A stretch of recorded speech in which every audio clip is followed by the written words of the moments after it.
नमस्कार, मी पंजाब डक. हे जे पाऊस आहे 7 ते 14 मध्ये त्याच्यामध्ये काही भागामध्ये अतिवृष्टी देखील होणार आहे, म्हणून हे देखील अंदाज सर्व शेतकऱ्यांना घेता. परत एकदा सांगतो की मान्सूनच्या पावसामध्ये कधीच गारपीट नसती, पण हे काय झालं, पृथ्वीचं तापमान वाढलं, ग्लोबल वॉर्मिंग, पृथ्वीचं तापमान वाढल्यामुळे हे अशा घटना घडायल्या, म्हणून त्याच्यामुळे तापमान कमी करावं लागतं.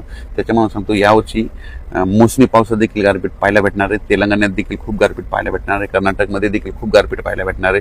त्याच्यानंतर धाराशिव जिल्हा, त्यामध्ये कर्नाटक तेलंगणा त्या भागात जास्त असल्यामुळे धाराशिव, लातूर त्या बॉर्डरवर असल्यामुळं सोलापूर, सांगली ह्या पट्ट्यात देखील गारपीट पाहायला भेटणार आहे, म्हणून अंदाज लक्षात यायचा.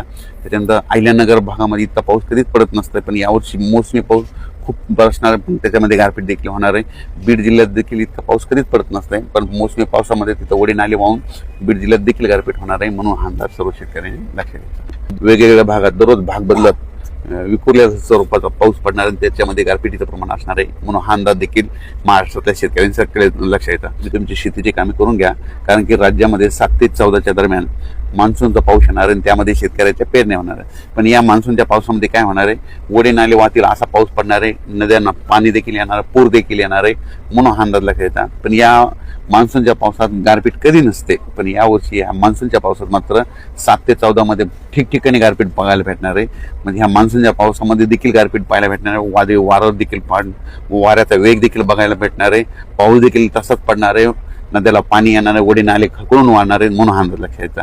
तर सांगायचं झालं तर मग ही गारपीट कोणत्या कोणत्या जिल्ह्यात होईल, तर सर्वप्रथम आपण विदर्भ आपण घेऊ. विदर्भात देखील काय होणार आहे, वर्धा, नागपूर, भंडारा, गोंदिया, चंद्रपूर, यवतमाळ या भागात देखील काय होणार आहे, 7 ते 14 म्हणजे 10 ते 14च्या दरम्यान तिकडं पाऊस पण पडेल आणि गारपीट देखील होईल, ओढे नाले वाहतील, म्हणून ही अंदाज पूर्व विदर्भातल्या शेतकऱ्यांना लक्षात यायचा. त्याच्यानंतर अमरावती, अकोला, बुलढाणा, यवतमाळ, वाशिम, नांदेड ह्या पट्ट्यातल्या शेतकऱ्याला सांगू इच्छितो की तुमच्याकडे देखील काय होणार आहे, 1 जून ते 5 जून तर हे भाग बदलत पाऊस पडणारच आहे, पण त्या व्यतिरिक्त काय होणार आहे, 7 ते 14 मध्ये जे पाऊस येईल मान्सूनचा, त्याच्यामध्ये पाऊस पण पडणार आहे, गारपीट पण होणार आहे, नदी नाल्यांना पाणी देखील येणार आहे, ओढ्यांना खळखळून वाहणार आहे, म्हणून ह्या जिल्ह्यात ह्या पट्ट्यातल्या शेतकऱ्यांना लक्षात येतं. त्याच्यानंतर मराठवाड्यातल्या शेतकऱ्याला सर्वप्रथम सांगू इच्छितो, मराठवाड्यामध्ये झालं, नांदेड जिल्हा झालं, हिंगोली जिल्हा झालं, परभणी जिल्हा झालं, लातूर जिल्हा झालं, बीड जिल्हा झालं, जालना जिल्हा झालं, संभाजीनगर, त्यानंतर इकडे जळगाव ह्या पट्ट्यात देखील सांगू इच्छितो की तुमच्याकडे देखील 1 जून ते 7 जूनच्या दरम्यान 6 जूनच्या दरम्यान दररोज वेगवेगळ्या भागात चांगला भाग बदलत पाऊस पडणार आहे, 1 जून ते 6 जून.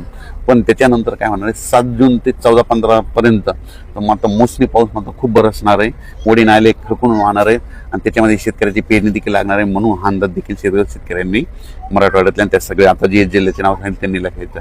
त्याच्यानंतर सगळ्यात महत्त्वाचं पश्चिम महाराष्ट्रामध्ये सगळ्यात महत्त्वाचं अहिल्यानगर झालं, त्याच्यानंतर सातारा, सांगली, सोलापूर, कोल्हापूर, पुणे, त्या पुणेकरांना देखील या आता मोसमी पावसामध्ये गारपीट बघायला भेटणार. पुण्याच्या पूर्व भाग म्हणजे बारामतीकडं देखील खूप गारपीट पाहायला भेटणार आहे, इकडं सांगलीकडे देखील गारपीट पाहायला भेटणार आहे, सोलापूरकडे गारपीट पाहायला भेटणार आहे, लातूरला जास्त गारपीट पाहायला भेटणार आहे, सगळ्यात जास्त बीड जिल्ह्यात देखील सगळ्यात जास्त गारपीट पाहायला भेटणार आहे. त्याच्यानंतर इकडं सातारा जिल्ह्यात ओढे नाले वाहणारा पाऊस पडणार आहे. त्याच्यानंतर इकडे अहिल्यानगरमध्ये देखील पाऊस पण पडणार आहे, गारपीट पण होणार आहे, ओढे नाले देखील वाहणार आहे, म्हणून 1 ते 5 ही अंदाज भाग बदलाचा घ्यायचा. आणि त्यानंतर 7 ते 14 मध्ये देखील मान्सूनचा खूप पाऊस पडणार आहे, म्हणून ही देखील घ्यायचं. त्याच्यानंतर उत्तर महाराष्ट्राकडे नाशिक, नंदुरबार, धुळे जिल्ह्यात त्या भागात देखील काय होणार, तिकडे देखील पाऊस पण पडणार आहे आणि काही भागात गारपीट पण होणार आहे, म्हणून अंदाज लक्षायचा. त्याच्यानंतर कोकणपट्टी, घाटमाता परिसर माता तिकडे मुसळधार पाऊस ते चालूच राहणार आहे, म्हणून ते कोकणपट्टीच्या विभागातले अंदाज त्यांनी देखील लक्षात. विखुरलेल्या स्वरूपाचा भाग बदलत पाऊस पडणार आहे, त्याच्यामध्ये गारपिटीचं प्रमाण असणार आहे, वाऱ्याचं प्रमाण असणार आहे, म्हणून स्वतःची काळजी घ्या, पाळीव प्राण्याची काळजी घ्या. पण त्याच्यानंतर मात्र 7 जुलै ते 15 जुलै आपलं 7 जून ते 15 जूनच्या दरम्यान जे मान्सूनचा पाऊस येईल त्यामध्ये मात्र पाऊस देखील जास्त पडणार आहे, गारपीट देखील राहणार आहे, ओढे नाल्याला पाणी देखील येणार आहे, म्हणून हा अंदाज लक्षायचा. आणि जमिनीमध्ये जर ईद ओल गेली तर तुम्ही तुमचा पेरणीचा निर्णय घेऊ शकता. अचानक वातावरण बदल झाला तर परत एक मेसेज दिला जाईल. धन्यवाद.